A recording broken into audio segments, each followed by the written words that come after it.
नाशिक भगूर येथील सावरकर जयंती उत्सव समितीचे आधारस्तंभ भगूर गावचे सुपुत्र श्याम खंडेराव शिंदे हे लहानपणापासूनच शांत स्वभावाचे आणि मनमिळावू सर्वांमध्ये मिसळणारे. त्यांचे शिक्षण भगूर दारणा नदी किनारी असलेल्या राम मंदिर रोडवरील तीज विद्या मंदिर या शाळेतून सन 1983 ला 10वी पास झाले आणि पुढील शिक्षण नाशिक रोड येथील बिडको कॉलेजमध्ये बीकॉम करून सन 1991 साली पोलीस उपनिरीक्षक म्हणून महाराष्ट्र पोलीस दलात भरती झाले आणि ते सध्या सहाय्यक पोलीस आयुक्त म्हणून आर्थिक गुन्हे विभाग मुंबई येथे कार्यरत आहे. त्यांनी महाराष्ट्रातील अमरावती, नाशिक, जळगाव, नवी मुंबई अशा विविध ठिकाणी ड्युटी केलेली आहे. त्याचबरोबर मुंबई येथे व्हीव्हीआयपी यांचे सुरक्षितेसाठी असलेल्या विशेष सुरक्षा विभाग येथे 3 वर्षे सेवा केली. तसेच लाचलुचपत प्रतिबंधक विभागात 5 वर्षे सेवा केली.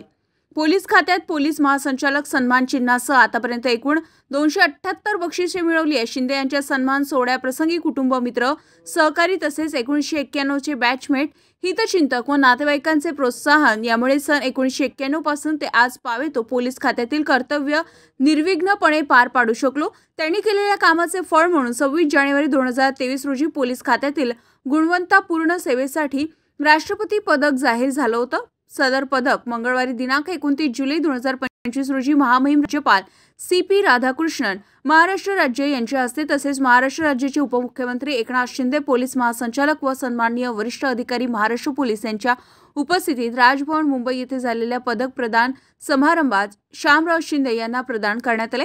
श्याम शिंदे यांचे वडील कैलासवासी खंडेराव वामनराव शिंदे हे 1966 सालाचे भगूर शहराचे पहिले शिवसेना शहर प्रमुख होऊन गेले. मुंबईनंतर सन 1966 रोजी शिवसेनेची पहिली स्थापना महाराष्ट्रामध्ये भगूर येथे हिंदू हृदय सम्राट स्वर्गीय माननीय श्री बाळासाहेब ठाकरे यांच्या हस्ते भगूरच्या छत्रपती शिवाजी महाराज चौकात महाराष्ट्राचं आराध्य दैवत छत्रपती शिवाजी महाराज यांच्या पुतळ्याची स्थापना करून भगूर येथे करण्यात आली.